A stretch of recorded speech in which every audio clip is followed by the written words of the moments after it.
ചോദിക്കണമെന്ന് ഏറ്റവും താഴ്മയായി എല്ലാവരോടും അഭ്യർത്ഥിക്കുന്നു.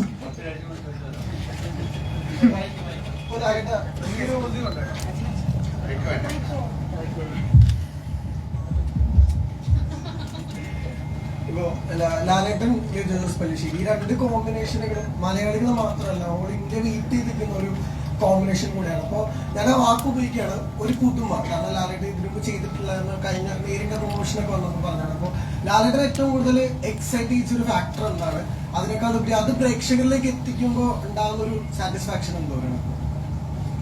അല്ല, ഇങ്ങനത്തെ ഒരു ജോണറിലൊരു സിനിമ ഇന്ത്യൻ സിനിമയിൽ ഉണ്ടായിട്ടുണ്ടായില്ല എന്നാണ് ഞാൻ വിശ്വസിക്കുന്നത്. ഇതിനൊരു ഞാൻ അന്ന് പറഞ്ഞൊരു കാലവും ദേശങ്ങളൊന്നും ഇല്ലാത്തൊരു സിനിമയാണ്. അപ്പൊ അതിന്റെ ക്രാഫ്റ്റ് എന്ന് പറയുന്നത് മാറ്റി നിർത്തിയാൽ ക്രാഫ്റ്റ് വൈസ് വളരെ രസകരമായിരുന്നു. വലിയൊരു ക്യാൻവാസിലാണ് ഈ സിനിമ ചെയ്തിരിക്കുന്നത്. പക്ഷെ ഒരു സിനിമയ്ക്ക് വേണ്ട എല്ലാ കാര്യങ്ങളും, ഒരു കഥ പറയുമ്പോൾ നമുക്ക് എന്തൊക്കെ വേണോ അതെല്ലാം ഉണ്ട്. അതിൽ പ്രേമമുണ്ട്, പ്രണയമുണ്ട്, വിരഹമുണ്ട്, ദുഃഖമുണ്ട്, സന്തോഷമുണ്ട്, പ്രതികാരമുണ്ട്, അസൂയുണ്ട്, അങ്ങനെയുള്ള ഹ്യൂമൻ ഇമോഷൻസ് മുഴുവനുള്ളൊരു സിനിമയാണ്. അതിനെ എങ്ങനെ പ്ലേസ് ചെയ്തിരിക്കുന്നു എന്നുള്ളതാണ്. അത് നമ്മൾ സാധാരണ കാണാത്തൊരു ടെറയില്ല. നമ്മളിപ്പം ഇത് കേരളത്തിൽ നടന്നൊരു കഥയാണോ എന്ന് ചോദിച്ചാൽ അല്ല, ഇതെവിടെ നടന്നാണെന്ന് നമുക്ക് പറയാൻ പറ്റില്ല. ഇന്ത്യയിൽ എവിടെയോ ഒരു സ്ഥലത്ത് അതിന് എത്ര പഴക്കമുള്ള ഒരു സിനിമയാണെന്ന് കാലമാണെന്ന് നമുക്ക് പറയാൻ പറ്റില്ല. അതുകൊണ്ടാണ് കാലദേശങ്ങളില്ല എന്ന് പറയുന്നത്. അപ്പൊ അതിലുപയോഗിച്ചിരിക്കുന്ന അതിന്റെ കോസ്റ്റ്യൂം ആയാലും അതിന്റെ ഭാഷയായാലും അതിലെ ഗാനങ്ങളായാലും അതൊരു കഥ പറയുന്ന രീതിയാണ്. അപ്പൊ അതൊരു വലിയ ക്യാൻവാസിലാണ് ഏറ്റവും മനോഹരമായിട്ട് ഷൂട്ട് ചെയ്തിരിക്കുന്ന സിനിമ എന്ന് ഞാൻ പറയുന്നു. കാര്യം അതിന്റെ ക്യാമറ വർക്ക് ഈസ് സൂപ്പർ, അതിന്റെ മ്യൂസിക് ഈസ് സൂപ്പർ. അങ്ങനെയല്ല, ഒരു സിനിമ നന്നാകണമെങ്കിൽ അതിലെല്ലാവരും നന്നായിട്ട് അഭിനയിക്കണം, അതിന്റെ ക്യാമറ നന്നായിരിക്കണം, പാട്ട് നന്നായിരിക്കണം, ലൊക്കേഷൻ നന്നായി, ഒരുപാട് ഫാക്ടർ ഉണ്ട്. അതിലുപരി അതിനൊരു ഭാഗ്യവും വേണം. ആ ഭാഗ്യത്തിന് വേണ്ടിയിട്ടാണ് നമ്മൾ വെയിറ്റ് ചെയ്യുന്നത്. അല്ലാതെ സിനിമ എന്നുള്ള രീതിയിൽ എന്നെ സംബന്ധിച്ചുള്ള ആസ് ആൻ ആക്ടർ എനിക്ക് വളരെയധികം സംതൃപ്തി തരുന്ന ഒരു സിനിമയാണ്. നമ്മൾ സാധാരണ ചെയ്യാത്ത സിനിമ എന്ന് പറഞ്ഞാൽ ബാക്കി എല്ലാം ഉണ്ട്, പക്ഷെ അതിനെ എങ്ങനെ ട്രീറ്റ് ചെയ്തിരിക്കുന്നു എന്നുള്ളതാണ് ഡിഫറൻറ്റ്. അപ്പോൾ ഇത് പല ഭാഷകളിലേക്ക് ഡബ് ചെയ്യുന്ന അവസരങ്ങളിലൊക്കെ അവിടുത്തെ ആൾക്കാർ പറഞ്ഞ കാര്യങ്ങളാണ് ഞാൻ പറയുന്നത്. അവരാരും ഇത്തരത്തിലൊരു സിനിമ കണ്ടിട്ടില്ല, ഇത് വളരെ ഡിഫറെൻ്റ് ആയിട്ടുള്ളൊരു സിനിമയാണ്. അപ്പൊ എൻ്റെ അടുത്ത് ഈ കഥ പറയുന്ന സമയത്തും ഇതിങ്ങനെയാണ് ചെയ്യാൻ പോകുന്ന പറയുന്ന സമയത്തൊക്കെയുള്ള ഒരു ആക്ടർ എന്നുള്ള രീതിയിൽ എൻ്റെ ഒരു എന്താണ് അതിലേക്ക് എടുത്തു ചാടിയത് അതുകൊണ്ടാണ്. പിന്നെ തീർച്ചയായിട്ടും വിജയ് എനിക്ക് എത്രയോ വർഷമായിട്ട് അറിയാവുന്നതാണ്. അദ്ദേഹത്തിന്റെ സിനിമകൾ ഞാൻ കണ്ടതാണ്. ഞങ്ങൾ ഇതിനു മുമ്പ് പല സിനിമകളെ കുറിച്ച് ഡിസ്കസ് ചെയ്തതാണ്. പക്ഷെ ഇങ്ങനെ ഒരു കഥ വന്നപ്പോൾ തീർച്ചയായും ഷിബു അതാണ് കൂടുതൽ ഇനിഷ്യേറ്റീവ് എടുത്ത് അങ്ങനെ ഒരു കഥ വന്നപ്പോൾ ഇതിൻ്റെ അകത്തൊരു പോസിബിലിറ്റി ഉണ്ട്. ഒരു വലിയ ക്യാൻവാസിലേക്ക് നമ്മൾ ചിന്തിച്ചതിനേക്കാളും വലിയ ക്യാൻവാസിലേക്ക് ആ ചിത്രം കൊണ്ടുപോകേണ്ടി വന്നു. കാര്യം അത് നമ്മൾ ഓരോ ഷൂട്ട് ചെയ്തപ്പോൾ അത്തരത്തിലാണ് അതിൽ ഉപയോഗിച്ചിരിക്കുന്ന ടെക്നിക്സ് ഒക്കെ അങ്ങനെയാണ്. ഇനി 25-ാം തീയതിയാണ് ഈ സിനിമ റിലീസാകുന്നത്. അതിന് ഭാഗ്യം ഉണ്ടാകട്ടെ. ആ ഭാഗ്യം കൂടെയാണ് ആ സിനിമയ്ക്ക് ഇനി വേണ്ടത്.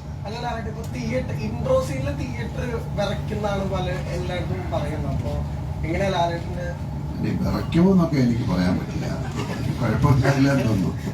അങ്ങനെയല്ലല്ലോ, ഒരു പ്രസന്റ് ചെയ്യുന്ന രീതിയാണല്ലോ ഇൻട്രഡക്ഷൻ എന്ന് പറയുന്നത്. ആ സിനിമയിൽ ഒരാളെ കാണാൻ കാത്തിരിക്കുമ്പോൾ അയാളെ പ്രസന്റ് ചെയ്യുന്ന ഒരു ത്രില്ലാണ്, അതൊരു സ്കില്ലാണ്. ആ സ്കിൽ ഈ സിനിമയിൽ ഉണ്ടായിരിക്കാം. ഇനി കണ്ടിട്ടേ പറയാൻ പറ്റുള്ളൂ. ഇനി മോൻ വിറച്ചില്ല എന്ന് പറഞ്ഞിട്ട് എന്നിട്ട് ചേട്ടാ, ഇപ്പം മലൈക്കോട്ടെ വാലിബൻ ആരാണ് അയാൾ?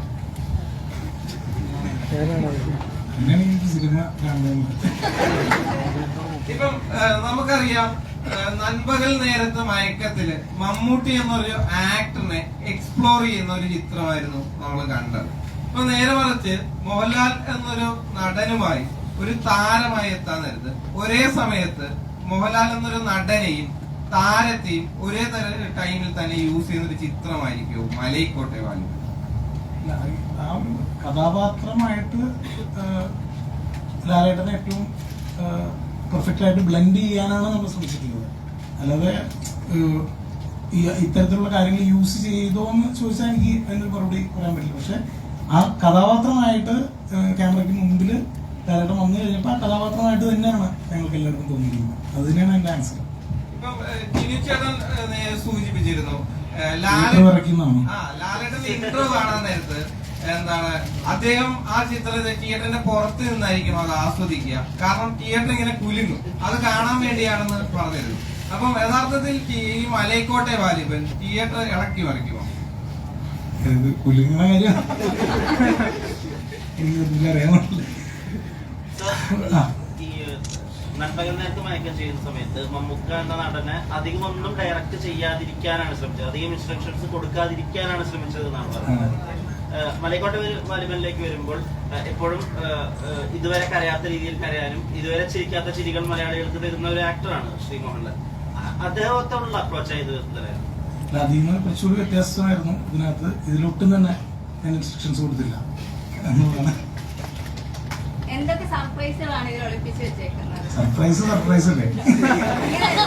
ഇതൊരു ബാഹുബലി പോലെ ഇത് സെക്കൻഡ് ഹാഫ്, ഇനി വരാൻ പോകുന്നത് ഫസ്റ്റ് ഹാഫ്, അങ്ങനെയൊക്കെ ചില കാര്യങ്ങൾ കേൾക്കുന്നുണ്ട്. അങ്ങനെ അതിലെ എന്തെങ്കിലും സത്യമുണ്ട്? ഇതിന്റെ രണ്ട് ഭാഗങ്ങളായിട്ട് വരാൻ സാധ്യതയുണ്ട് എന്നൊക്കെ പറയുന്നുണ്ട്. അത്തരത്തിൽ പ്രേക്ഷകർക്ക് പ്രതീക്ഷിക്കാൻ കഴിയുന്ന രീതിയിൽ, നമ്മളോട് പങ്കുവെക്കാൻ കഴിയുന്ന രീതിയിലുള്ള സർപ്രൈസുകളുണ്ടോ?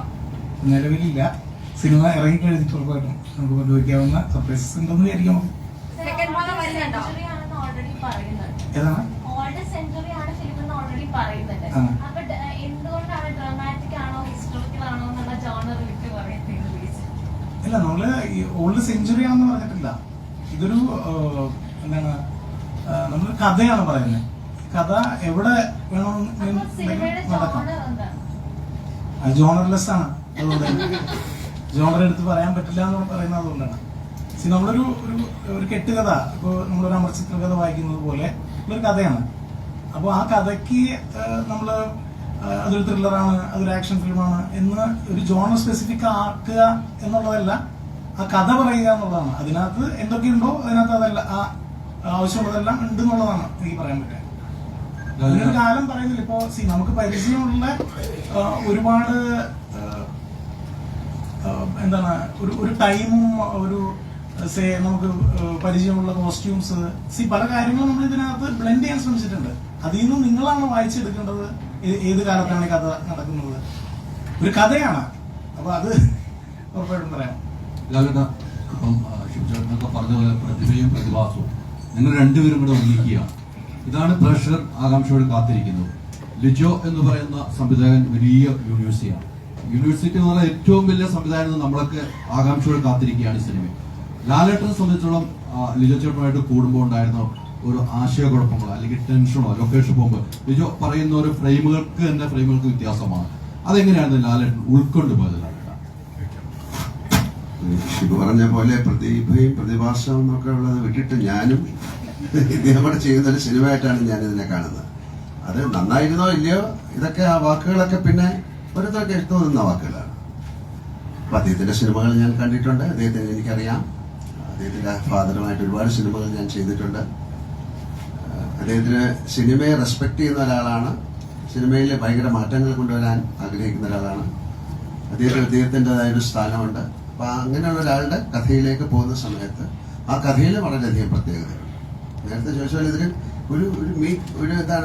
ഒരു സ്ഥലത്ത് നടന്നൊരു കഥ, ഒരു അമർ ചിത്ര കഥ എന്ന് പറഞ്ഞ പോലെയാണ് അല്ലേ. അപ്പൊ അതിന് എങ്ങനെ വേണം എന്നുള്ളത് നമ്മൾ ആലോചിച്ചപ്പോൾ അതിൻ്റെതായിട്ടുള്ള ലൊക്കേഷനുകള്, കോസ്റ്റ്യൂമ്, കാര്യങ്ങള് എല്ലാം വരുമ്പോഴാണല്ലോ ഒരു കഥാപാത്രമായി മാറുന്നത്.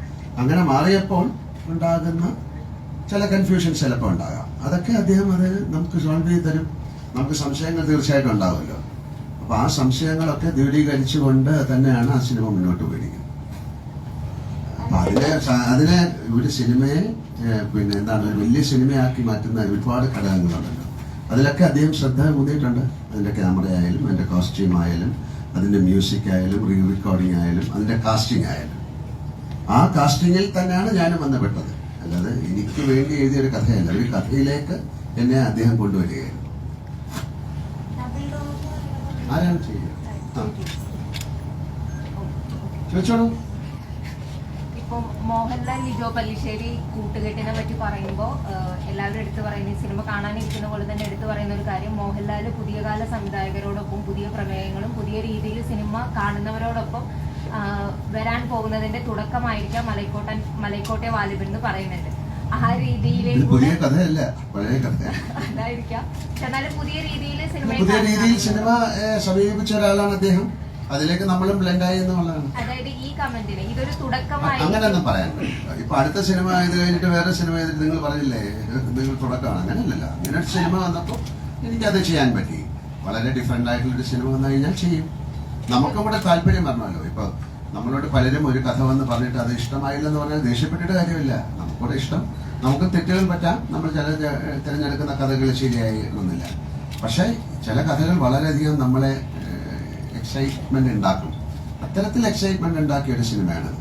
പിന്നെ അവിടെ ചെല്ലുമ്പോൾ ആ സിനിമ വീണ്ടും വളരെയധികം നന്നായിട്ട് ഗ്രോ ചെയ്യുമ്പോൾ നമ്മളും അതിലേക്ക് അറിഞ്ഞോ അറിയാതെയോ പെട്ടുപോവുകയാണ്. അപ്പം ആ ഒരു പെടൽ അത് വളരെ ബ്യൂട്ടിഫുൾ ആയിരുന്നു. അപ്പം അതുകൊണ്ട് നല്ല സിനിമ. അതുകൊണ്ട് ഇനി വരുന്നതെല്ലാം മറ്റേ മലൈക്കോട്ട വാലിബൻ പോലുള്ള സിനിമയാണെന്ന് പറയാൻ പറ്റില്ല. ആസ് ആൻ ആക്ടർ എനിക്ക് കഥാപാത്രങ്ങൾ കിട്ടുക എന്ന് പറയുന്നത് ഒരു ഭാഗ്യമാണ്. അല്ല, ഞാൻ നാളെ എണീറ്റ് മലൈക്കോട്ട വാലിബൻ ഒരു സിനിമ ചെയ്യണം എന്ന് ആഗ്രഹിച്ചാൽ പറ്റില്ലല്ലോ. It has to come to me. അതാണ് ആക്ടേഴ്സ് എന്ന് പറയുന്നത്. നമുക്ക് ചോയ്സ് ഒന്നുമില്ല, നമുക്ക് വരുന്നത് ചെയ്യണം. പക്ഷെ അതിൽ നമുക്ക് വളരെ നല്ല രസകരമായിട്ടുള്ള സിനിമകൾ വരിക എന്ന് പറയുന്നത് ഒരു ആക്ടറിനെ സംബന്ധിച്ചിടത്തോളം ഭാഗ്യമാണ്. അപ്പൊ ആ ഒരു ഭാഗ്യമായിട്ടാണ് ഞാൻ ഈ സിനിമ കാണുന്നത്. ഇപ്പം PS റഫീഖിന്റെ കൂടെയുള്ള മൂന്നാമത്തെ സിനിമയാണ്. ഇപ്പം നായകനാണെങ്കിലും അമ്മേനാണെങ്കിലും അതിനകത്തൊരു മിത്ത് അല്ലെങ്കിൽ വളരെ റിയാലിറ്റിയിൽ ഒരു മിത്ത് കലർന്നുള്ള പ്രസന്റേഷൻസ് ആണ് ഈ 2 സിനിമയിലും ഉണ്ടായിരുന്നത്. മൂന്നാമത്തെ സിനിമയിലും അങ്ങനെ ഒരു ഫോക്ലോർ, നമുക്കിപ്പോൾ വാലിബന്റെ ഫസ്റ്റ് പോസ്റ്ററിൽ തന്നെ ആ ഒരു കാലിന്റെ വലുപ്പമൊക്കെ വരുന്നതുണ്ടായിരുന്നു. അപ്പോൾ ഈ PS റഫീഖും ലിജോ പല്ലിശ്ശേരിയും കൂടുമ്പോൾ നിങ്ങളുടെ ഈ മിത്ത് എലമെന്റുകൾ ഇങ്ങനെ ആവർത്തിച്ചു വരാനുള്ള ഒരു കാരണം എന്താണ്? രണ്ടുപേർക്കും ഞങ്ങൾ അത്തരം ഈ കഥകളിൽ ഒരുപാട് വിരമിക്കുന്ന ആൾക്കാരാണ്. അത്തരം കഥകൾ കേൾക്കാനും സംസാരിക്കാനും ചർച്ച ചെയ്യാനും കൂടുതൽ ഇഷ്ടപ്പെടുന്ന ആളുകളാണ്. അപ്പോൾ റഫീഖിന്റെ ഏറ്റവും സ്ട്രോങ് പോയിന്റ് എന്ന് പറഞ്ഞാൽ റഫീഖിന്റെ വൊക്കാബുലറി, റഫീഖ് എഴുതുന്ന വരികൾ. ഇപ്പോൾ ഇതിനകത്ത് 3-4 പാട്ടുകളുടെ ഒറിജിനൽ കമ്പോസിഷൻ എന്ന് പറയുന്നത് റഫീഖിന്റെയാണ്. പിന്നെ അതിൽ മ്യൂസിക് പ്രോഗ്രാമിങ്ങും അറേഞ്ച്മെന്റും ആണ് പ്രശാന്തിന്റെ ഇൻവോൾവ്മെന്റ്. അപ്പോൾ പാട്ടുകളും തിരക്കഥയും അതിലെ സംഭാഷണവും ഒക്കെ നമുക്ക് ഒരു വിശ്വസനീയമായ തരത്തിലുള്ള ഭാഷ ഉപയോഗിക്കേണ്ട ഒരു ആവശ്യമുണ്ടായിരുന്നു.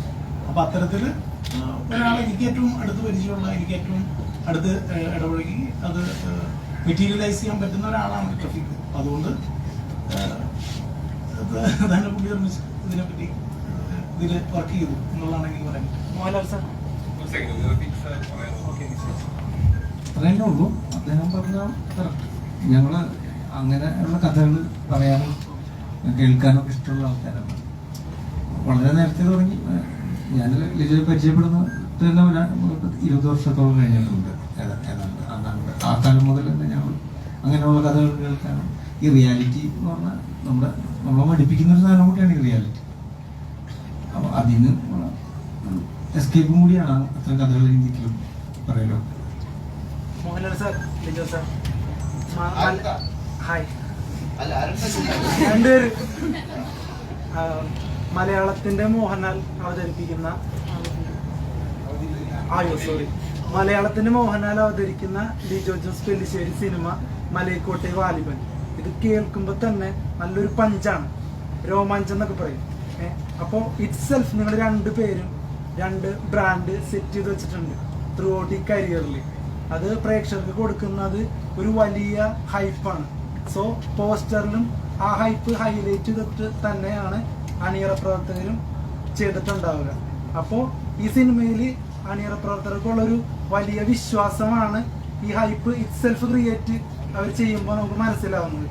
ഇപ്പോൾ ഹൈപ്പ് ക്രിയേറ്റ് ചെയ്തിട്ട് വലിയ പ്രതീക്ഷയിൽ വന്നിട്ട് പാളിപ്പോയ സിനിമകളിൽ പ്രേക്ഷകർ ഇത്ര ഹൈപ്പ് വിചാരിച്ചതാണ് പ്രശ്നം എന്നൊക്കെ പറഞ്ഞ് കുറ്റപ്പെടുത്തി കേട്ടിട്ടുണ്ട്. പക്ഷെ ഈ സിനിമയ്ക്ക് ഇത്ര ഹൈപ്പ് ഉണ്ട്. അപ്പൊ ഈ ഹൈപ്പിനെ എങ്ങനെയാണ് നോക്കി കാണുന്നത് എന്നുള്ളതാണ് എന്റെ ചോദ്യം. ഈ ഹൈപ്പ് എന്ന് പറയുന്ന ഒരു സംഗതി ഇപ്പോൾ നമ്മൾ ഓരോ ഒരു പോസ്റ്റർ ഇറക്കുന്നു അല്ലെങ്കിൽ ഒരു ടീസർ ഇറക്കുന്നു. അപ്പൊ അതിന്റെ ചുറ്റുപാടും ഉണ്ടാവുന്ന ആ സിനിമയെ സംബന്ധിച്ച ചർച്ചകളും അതിനെക്കുറിച്ചുള്ള ഹൈപ്പുമാണ് നിങ്ങൾ സംസാരിക്കുന്നത്. പക്ഷെ ഞാൻ പറയുന്നത് നമ്മളൊരു സിനിമ ഉണ്ടാക്കിയിട്ട് അതിനെക്കുറിച്ച് അതെങ്ങനെയാണോ എക്സ്പ്രസ് ചെയ്യേണ്ടത് അതാണ് നമ്മൾ വെളിയിൽ വിടാൻ ശ്രമിക്കുന്നത്. അപ്പൊ അതിന് നോർമലി ഉണ്ടാവുന്ന ഹൈപ്പ് അതിന് ഞങ്ങൾ എത്ര തടഞ്ഞു വെച്ചാലും അതിന് ഉണ്ടാകും. അപ്പൊ അത് ഓക്കെ, ഞങ്ങൾ ഹൈപ്പ് ക്രിയേറ്റ് ചെയ്യാൻ ഒരിക്കലും ഉദ്ദേശിക്കുന്നില്ല എന്ന് പറഞ്ഞുകൊണ്ട് നമുക്കൊന്നും ചെയ്യാൻ പറ്റില്ല. അത് നാച്ചുറലി വരുന്ന ഒരു കാര്യമാണ്. അത് ഇതുപോലൊരു സിനിമയെ സംബന്ധിച്ച് ആവശ്യമാണെന്ന് ഞാൻ കരുതുന്നു. കാരണം അതുപോലെ ഒരു തരത്തില് ആളുകൾ അതിലേക്ക് എത്തണം, തിയേറ്ററിലേക്ക് എത്തണം എന്ന് ഞങ്ങൾ ആഗ്രഹിക്കുന്നുണ്ട്. അതുകൊണ്ടാണ് അത് അത് നിങ്ങൾ ആഗ്രഹിക്കുന്നുണ്ടെന്ന് ചിലപ്പോൾ പറയുന്നത് കേൾക്കുമ്പോൾ ഞാൻ വിശ്വസിക്കുന്നു. അത് തന്നെയാണ് ഹൈപ്പ്. അതോടൊപ്പം തന്നെ ഞാൻ അതിനൊരു മറുപടി പറഞ്ഞോട്ടെ. ആ ചോദ്യത്തിൽ തന്നെ ഉത്തരവുണ്ട്. മോഹൻലാലും ലിജോയും ചെയ്യുമ്പോൾ എന്താണ് പ്രോഡക്റ്റ് എന്നുള്ളത് ആ ഉത്തരവ് അതിനകത്ത് തന്നെ ഉണ്ട്. പിന്നെ ഹൈപ്പ് എന്ന് പറഞ്ഞ് നിങ്ങൾ ഏത് അർത്ഥത്തിലാണ് അതിനെ വീക്ഷിക്കുന്നത് എന്നുള്ളത് വ്യത്യസ്തമാണ്. പക്ഷെ അതിന്റെ ആ രണ്ടുപേരുടെയും സ്ട്രെങ്ത് എന്താണെന്നും എല്ലാം അറിയാം. അതെല്ലാം ഉൾപ്പെടുന്ന ഒരു പ്രോഡക്റ്റ് തന്നെയാണ് നമ്മുടെ മുമ്പിലേക്ക് വരുന്നത്. ഇതിനു മുമ്പ് മിസ്റ്റർ ശിവ പറഞ്ഞ പോലെ ഒരു തിയേറ്റർ എക്സ്പീരിയൻസ് ആണ് ഈ സിനിമ. തിയേറ്ററിൽ തന്നെ കാണേണ്ട ഒരു സിനിമയാണ്. കാര്യം ഞാനൊരു സിനിമ തിയേറ്ററിൽ കാണാൻ ഇഷ്ടപ്പെടുന്ന ആളാണ്.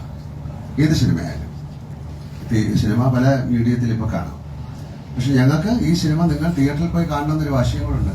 കാര്യം അതിനു വേണ്ടിയിട്ടാണ് ഈ ഒരു വർഷം ഞങ്ങൾ കഷ്ടപ്പെട്ടത്, അല്ലേ? അത് നന്നാകാൻ സാധ്യതയുള്ളൊരു സിനിമ ആയതുകൊണ്ടാണ് അത്തരത്തിൽ വലിയൊരു ക്യാൻവാസിൽ ഇത്രയും ക്യാമറ വർക്ക് ആയാലും അതിന്റെ മ്യൂസിക് ആയാലും അതൊരു എക്സ്പീരിയൻസ് ആക്കി മാറ്റാൻ വേണ്ടിയിട്ട് തീർച്ചയായിട്ടും പല ഒരു പ്രൊഡക്ഷൻ നടക്കുമ്പോൾ നമ്മളൊരു പ്രോഡക്റ്റ് കൊടുക്കുമ്പോൾ എല്ലാത്തിനും അഡ്വർടൈസ്മെന്റ് എന്ന് പറയുന്ന സാധനമില്ലല്ലോ. അത് നന്നാകാം, മോശമാകാം. പക്ഷെ അത് ആദ്യം വരുമ്പം മോശം സിനിമ എന്ന് പറയുന്നത് നമുക്ക് ചെയ്യാൻ പറ്റില്ലല്ലോ. ഇതാ വരുന്ന ഒരു നല്ല സിനിമ എന്ന് പറഞ്ഞേ ചെയ്യാൻ പറ്റുള്ളൂ. ആ സിനിമയുടെ ജാതകം പിന്നെ എന്തായി മാറും എന്നുള്ളതല്ല. പക്ഷെ ഇതില് നമ്മൾ വിശ്വസിക്കുന്ന ഇത് ഞങ്ങൾ ഇതെല്ലാം നന്നായിട്ട് ചെയ്തു എന്നുള്ളതാണ്. കാര്യം ഇതിന്റെ പോസിബിലിറ്റി അത്രയാണ്. നമുക്ക് ഇത് വേറെ ഭാഷകളിലൊക്കെ ഡബ് ചെയ്യുന്ന സമയത്ത് അവർക്കൊക്കെ ഞാൻ നേരത്തെ പറഞ്ഞ പോലെ അവർക്കൊക്കെ ഇങ്ങനെ ഒരു സിനിമ ഇന്ത്യയിൽ ആദ്യമായിട്ട് ഉണ്ടായി എന്ന് തോന്നിപ്പിക്കാവുന്ന രീതിയിലാണ് ഈ സിനിമ ചെയ്തിരിക്കുന്നത്. ഇത് വലിയൊരു അവകാശവാദമൊന്നുമല്ല. നമ്മൾ വർക്ക് ചെയ്ത ഒരു ടെറയിലും കാര്യങ്ങളും അതിന്റെ മ്യൂസിക്കും നമ്മൾ കണ്ട സിനിമയും ഒക്കെ വരുമ്പോൾ നമുക്ക് തന്നെ സന്തോഷം തരുന്ന ഒരു സിനിമയാണ്. അപ്പൊ തീർച്ചയായിട്ടും ആ ഹൈപ്പ്, പിന്നെ ഈ പ്രതീക്ഷ എന്താണെന്ന് നമുക്ക് പറയാൻ പറ്റില്ല. പ്രേക്ഷകന്റെ പ്രതീക്ഷ എന്താണെന്ന് അതൊരു അറിഞ്ഞുകൂടാത്തൊരു കാര്യമാണ്. ആ ഒരു പ്രതീക്ഷയുടെ കുറച്ച് താഴെ ആയാൽ പോലും സഹിക്കും. അതിൽ ഏറ്റവും താഴെ പോയി കഴിഞ്ഞാൽ അവർ സഹിക്കില്ല. പക്ഷെ ആ പ്രതീക്ഷ എന്താണെന്ന് അറിയില്ല. പക്ഷെ ഞങ്ങളുടെ പ്രതീക്ഷയിൽ ഈ സിനിമ നല്ല സിനിമയായിരിക്കും. അതുകൊണ്ട് മെസ്സേജ് ഇതാണ്: ഒരു മുൻവിധിയോടും കൂടി ഈ സിനിമയെ സമീപിക്കരുത്. തുറന്ന മനസ്സിൽ ഒരു തിയേറ്ററിക്കൽ എക്സ്പീരിയൻസുമായിട്ട് നിങ്ങളെത്തും. ഷൂ സാർ ഇവിടെയാണ്.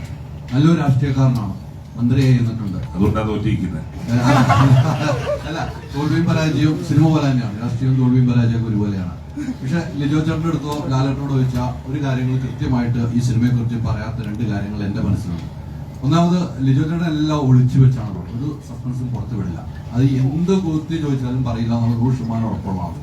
നമുക്ക് ഇത് കണ്ട് കഴിയുമ്പോൾ നമുക്ക് ഇഷ്ടപ്പെട്ടു. രഹസ്യം പരസ്യമായിട്ടാണ് ചോദിക്കുന്നത്. എത്ര നാളുകൂടെ ഇങ്ങനെ ഒന്ന് ഇരിക്കണമെന്ന് തന്നെ ആലോചിക്കുന്നത്.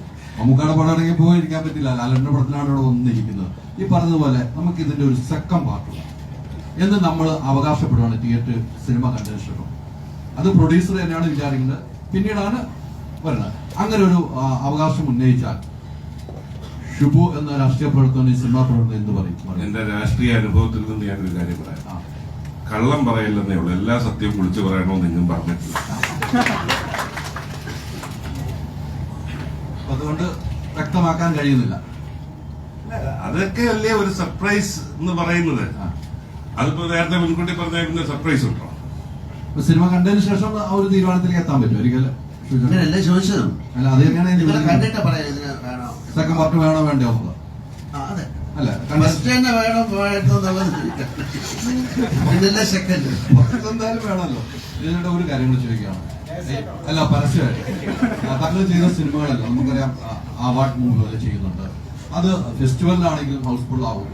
ആ സിനിമകൾ തന്നെ തിയേറ്ററിലും വലിയ ഹൗസ്ഫുൾ ആകും. വലിയൊരു മാജിക്കാണ്. അത് പ്രേക്ഷകർ താങ്കൾക്ക് ഒരു സ്നേഹമാണ്, ഒരു ബഹുമാനമാണ്, ഒരു ആദരവാണ് എന്ന് ഞാൻ പറയുന്നു. മമ്മൂക്കയിൽ നിന്നും നേരെ ലാലേട്ടനിലേക്ക് അതെന്താണ്? മമ്മൂക്ക കഴിഞ്ഞു പറയാൻ ലാലേട്ടൻ ഇങ്ങനെ ഒരു യാത്രയുണ്ട്. ഈ മാജിക്കുകൾ എങ്ങനെയാണ് പ്ലാൻ ചെയ്തിട്ടുണ്ടായിരുന്നു. അങ്ങനെയൊന്നുമില്ല. ഇതെല്ലാം ഇത് ഇപ്പോ ഷുചായന്റെ അടുത്ത് ചോദിച്ചറിയാം. ഇത് ഇങ്ങനൊരു സിനിമ നമ്മൾ പ്ലാൻ ചെയ്ത ഒരു സിനിമ പോലുമല്ല. അത് ആ സമയത്ത് രൂപപ്പെട്ട് എല്ലാം കറക്റ്റായിട്ട് വന്ന് ഭവിക്കാന്ന് പറയില്ലേ, അതുപോലെ സംഭവിച്ചൊരു സിനിമയാണ്. അപ്പൊ അതുകൊണ്ട് തന്നെ അതൊരു ഓർഗാനിക്കലി നടക്കേണ്ട ഒരു പ്രൊജക്ട് തന്നെയായിരുന്നു എന്ന് തന്നെയാണ് ഞാൻ വിചാരിക്കുന്നത്. അല്ലാതെ അത് പ്ലാൻഡ് ആയിട്ട് ചെയ്തതല്ല. എക്സ്പെരിമെന്റൽ ഒരു ആക്ടിവിറ്റി കൂടെ ഉണ്ടാവും. ഈ മലയക്കോട്ടെ വാലിബനെയും അത്തരത്തിൽ തന്നെയാണോ സമീപിക്കുന്നത്? കുറച്ച് ഒളിപ്പിച്ച് വെച്ചിട്ടുണ്ടേ.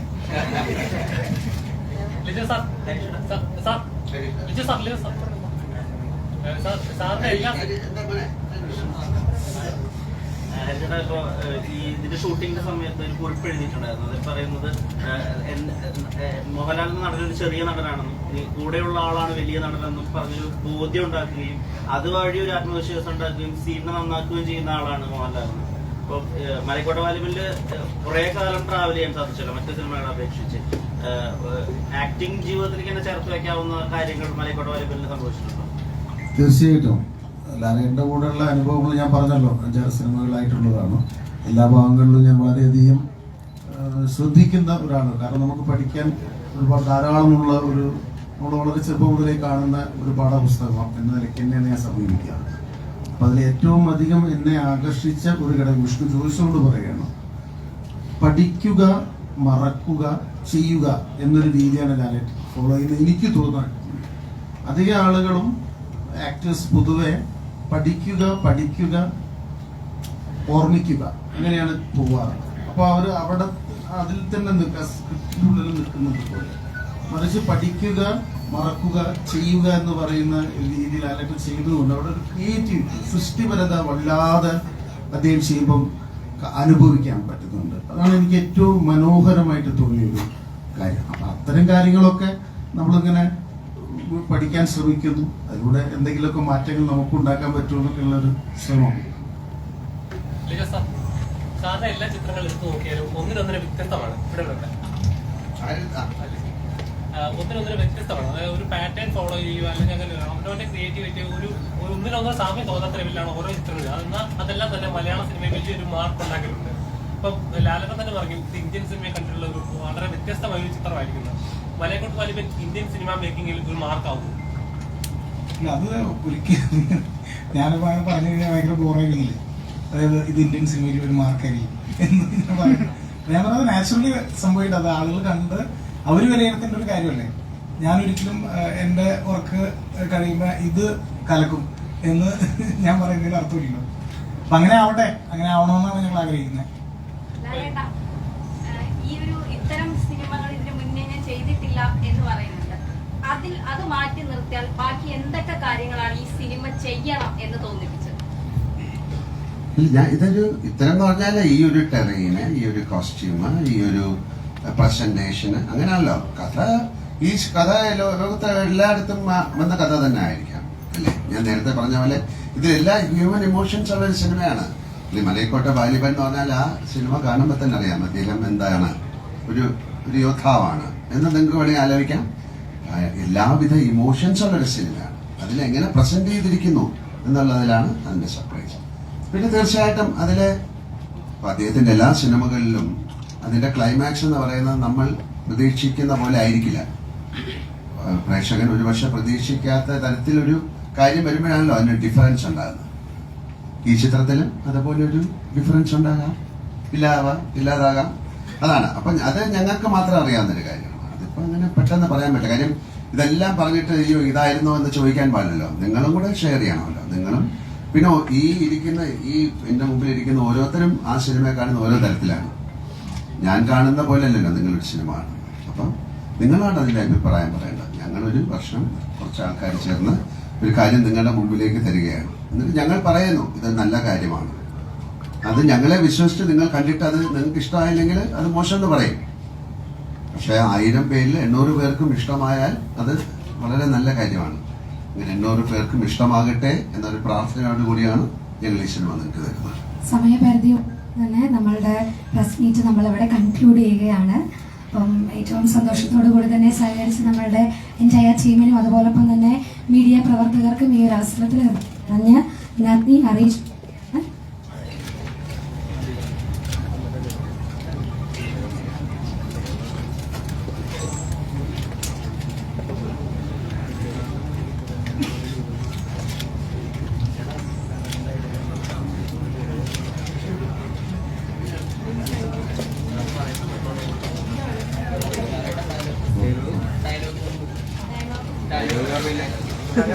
ഡയലോഗ് പറയാന്ന് പറഞ്ഞിരുന്നല്ലോ.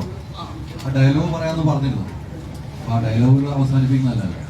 എന്തായിരുന്നു പറഞ്ഞേ? അല്ല കണ്ടതെല്ലാം വെച്ചോ അങ്ങനെയല്ലോ തമിഴില് പറയാനോ പറയൂ. അപ്പൊ നമ്മളിപ്പോ മനസ്സിലാവുമല്ലോ. എനിക്കില്ലേ ഒരു ഡയലോഗ് പറയണമെങ്കിൽ ഒരാൾ പറഞ്ഞു തന്ന് അത് മനസ്സിലായി. അല്ലല്ല നിങ്ങൾ കണ്ടതല്ലേ? അല്ല അവയുടെ കൈവായിൽ നിന്ന് കേൾക്കാൻ എനിക്കൊരാഗ്രഹം ഒന്ന് പറഞ്ഞു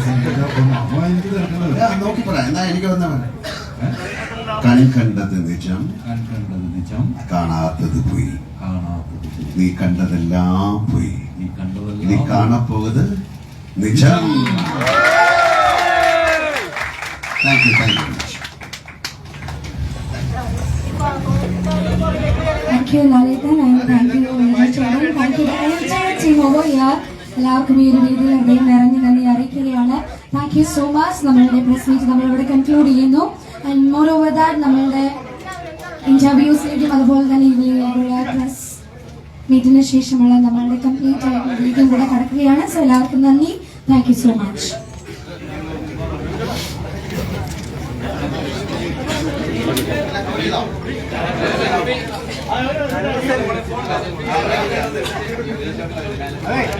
എല്ലാവരും സ്റ്റില്ലെടുക്കുമ്പോ എല്ലാവരും കൂടി പൊട്ടിച്ചിരിച്ചേ.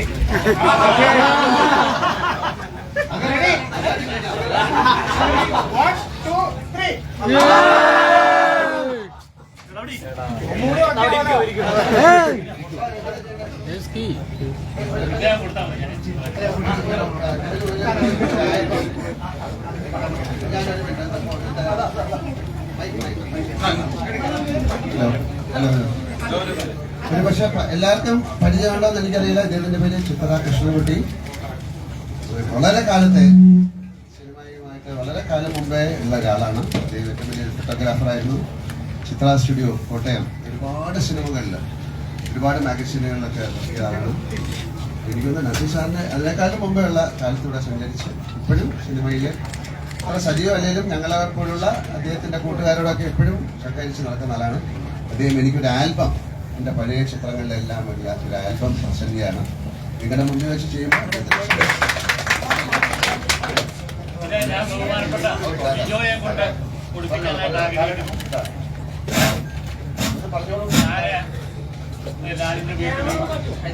ലാലിന്റെ വീട്ടിൽ കഴിഞ്ഞ് പോയി കുറച്ച് ഫോട്ടോ എടുത്തു.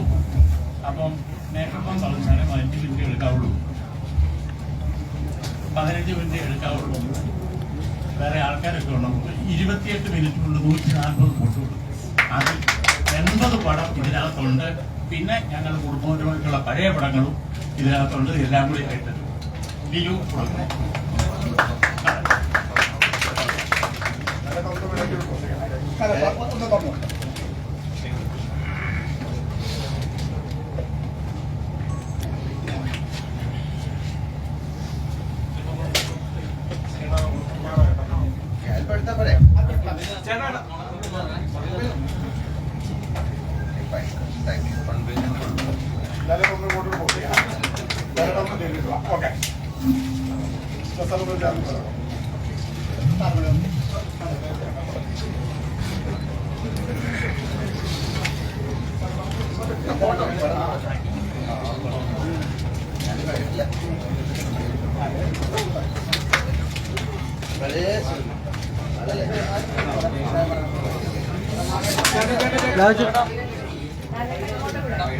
ഇങ്ങോട്ട്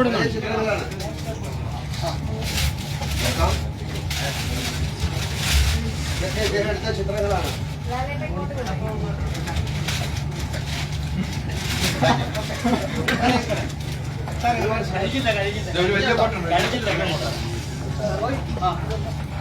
ഈ വർഷം ഇദ്ദേഹത്തിന് പൂജിച്ചു വെക്കാനായിട്ട് കാലണ്ടർ. ഈ പടം ആദ്യമായിട്ട് ഒരു ആക്സിഡന്റ് പോലെ ഉണ്ടായിട്ട് കോഴിക്കോട് മഹാറാണി ഹോട്ടലിന്റെ ഏറ്റവും മുകളിൽ കൊണ്ടുപോയി എടുത്ത ഫോട്ടോയാണ്. ആ കാലയിലെ പരിക്കുണ്ട്.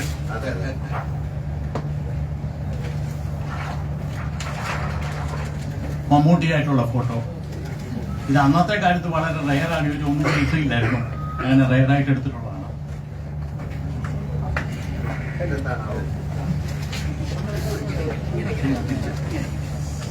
ഞാനിതിനകത്ത് ഏറ്റവും എനിക്കിഷ്ടപ്പെട്ട ഒരു പടം, അത് ഞാൻ വീട്ടിൽ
Thank you everyone.